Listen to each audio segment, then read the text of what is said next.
താനൂർ ഉണ്ണിയാലിലുണ്ടായ സംഘർഷത്തെ തുടർന്ന് സമാധാനം പുനഃസ്ഥാപിക്കാനാണ് ജില്ലാ കലക്ടർ എ ഷൈനമോൾ സർവകക്ഷി യോഗം വിളിച്ചത്. ഇ.ടി. മുഹമ്മദ് ബഷീർ എംപിയുടെ നേതൃത്വത്തിലുള്ള ലീഗ് സംഘം നേരത്തെ യോഗത്തിനെത്തിയിരുന്നു.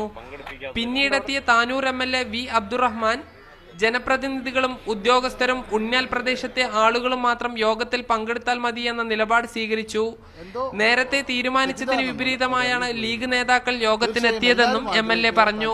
CPM-ന്റെ പല പ്രതിനിധികളും ഇതുകൊണ്ട് ഇത് മുൻകൂട്ടി അറിയായിരുന്നെങ്കിൽ അവരെ കൂടി വിളിക്കാമായിരുന്നു എന്ന് ഞാൻ അവരോട് പറഞ്ഞു.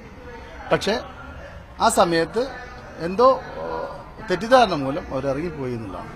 ലീഗ് നേതാക്കൾ ആരെല്ലാം യോഗത്തിൽ പങ്കെടുക്കണമെന്ന് തീരുമാനിക്കേണ്ടത് എം.എൽ.എ. അല്ലെന്ന നിലപാട് ലീഗ് നേതാക്കൾ സ്വീകരിച്ചു. കലക്ടർ ഇടപെട്ടതിന് ശേഷവും എം.എൽ.എ. പ്രശ്നമുണ്ടാക്കുകയായിരുന്നുവെന്ന് ലീഗ് നേതാക്കൾ കുറ്റപ്പെടുത്തി. അപ്പോൾ മുസ്ലിം ലീഗ് പാർട്ടിക്ക് വേണ്ടി ആര് ഏത് ചർച്ചയിൽ പങ്കെടുക്കണം, ഇവിടെ പകരണമെന്ന് ഞങ്ങളെ പാർട്ടിയാണ് തീരുമാനിക്കുക.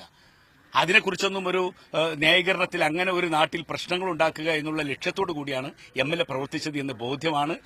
ലീഗ് യോഗം ബഹിഷ്കരിച്ചതോടെ സമാധാനം പുനഃസ്ഥാപിക്കാനുള്ള ധാരണകളില്ലാതെ യോഗം പിരിഞ്ഞു.